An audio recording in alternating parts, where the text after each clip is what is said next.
যাদের কপাল ভালো তারা সব পায়, যারা পায় না তারা সারা জীবনে কিছুই পায় না।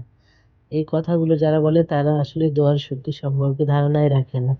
সবাইকে আসসালামু আলাইকুম রহমতুল্লাহি বারাকাতুহু। সবাই কেমন আছেন? আশা করি আলহামদুলিল্লাহ সবাই ভালো আছেন।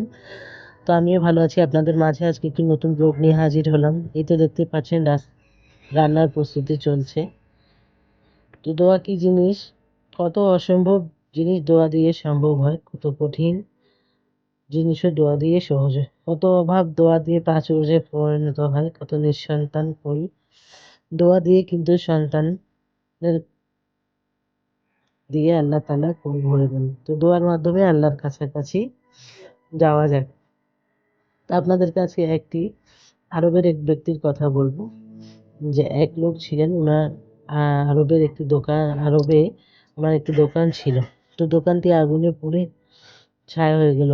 আগুনের লেলিহান শিখা নেভার পর দেখা গেল শুধু দেওয়ালগুলোই অবশিষ্ট আছে। লোকজন তাকে সান্ত্বনা দিতে জড়ো হলো, কিন্তু সবাই অবাক হয়ে দেখলো লোকটি কাঁদছে না, বরং তার মুখে হাসি, যেন তার কিছুই হয়নি। লোকেরা জিজ্ঞেস করলেন, আব্দুল্লাহ, তোমার কি মাথা খারাপ হয়ে গেছে? তোমার এত বড় ক্ষতি হলো আর তুমি হাসছো? তিনি উত্তর দিলেন, আমি কেন দুঃখ করব? আমার দৃঢ় বিশ্বাস, আমি যদি আল্লাহর ফয়সালায় সন্তুষ্ট থাকি তবে আল্লাহ আমাকে এর চেয়ে উত্তম কিছু দান করবে না। আমি আমার সব বিষয় আল্লাহর উপর ছেড়ে দিয়েছি এবং সব অবস্থায় তার শুকরিয়া আদায় করছি।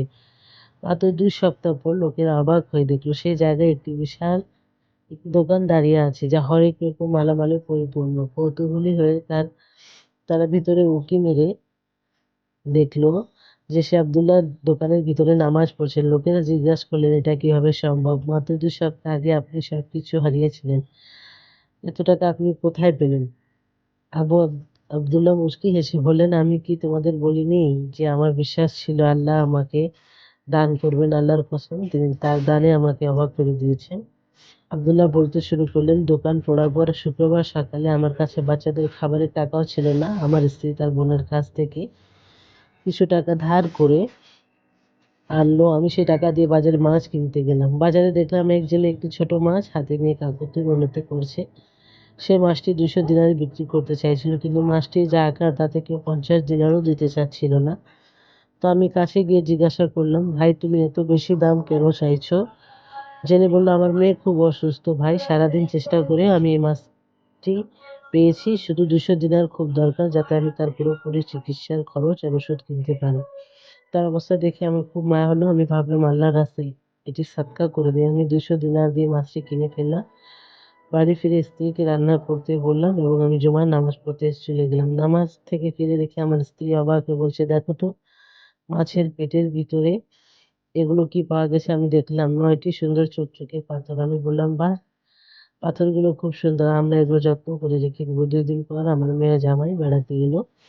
আমি জামাইকে পাথরগুলো দেখালাম। সে পাথরগুলো দেখেই চমকে উঠলো। সে বলল, আব্বা, এগুলো সাধারণ পাথর নয়, এগুলো অত্যন্ত দামি মুক্তা, এগুলোর অনেক দাম, আপনি তো ধনী হয়ে যাবেন। আমার যখন আমার জামাই তখন ব্যবসায়ীদের সাথে যোগাযোগ করলো, তারা এই মুক্তাগুলো কেনার জন্য রীতিমতো প্রতিযোগিতা শুরু করলো। আমি মাত্র 3টি মুক্তা বিক্রি করলাম আর বাকি 6টি রেখে দিলাম। আল্লাহ আমাকে সাহায্য করলেন এবং আমি যা হারিয়েছিলাম তার চেয়ে বহুগুণ বেশি ফিরে পেলাম। পরদিন আমি জেলেকে খুঁজতে বাজারে গেলাম, যাতে আল্লাহর এই নিয়ামত থেকে তাকে কিছু দিতে পারি, কিন্তু তাকে আর খুঁজে পেলাম না। অন্য জেলেদের জিজ্ঞেস করলাম, তারা বলল, এমন কোনো ব্যক্তিকে আমরা চিনি না।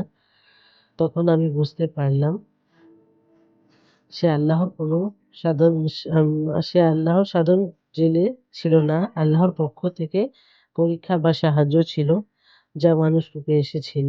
যখন আল্লাহর উপর আপনার সুধারণা খাঁটি হয়, তখন তিনি আপনাকে এমন জায়গা থেকে রিজিক ও খুশি দান করবেন যা আপনি কল্পনাও করতে পারবেন না। তাই সর্বাবস্থায় আমাদের আল্লাহর উপর ভরসা রাখুন। আমার গল্পটা যদি আপনাদেরকে ভালো লেগে থাকে, অবশ্যই একটি লাইক দিয়ে কমেন্ট করিয়ে, আর যারা সাবস্ক্রাইব করেছেন তাদেরকে ধন্যবাদ। যারা এখনো করেনি তারা সাবস্ক্রাইব করে বেল আইকন বাটনটি অন করে দিন। আবার আপনাদের সাথে নেক্সট ব্লগে দেখা হবে। আল্লাহ হাফেজ।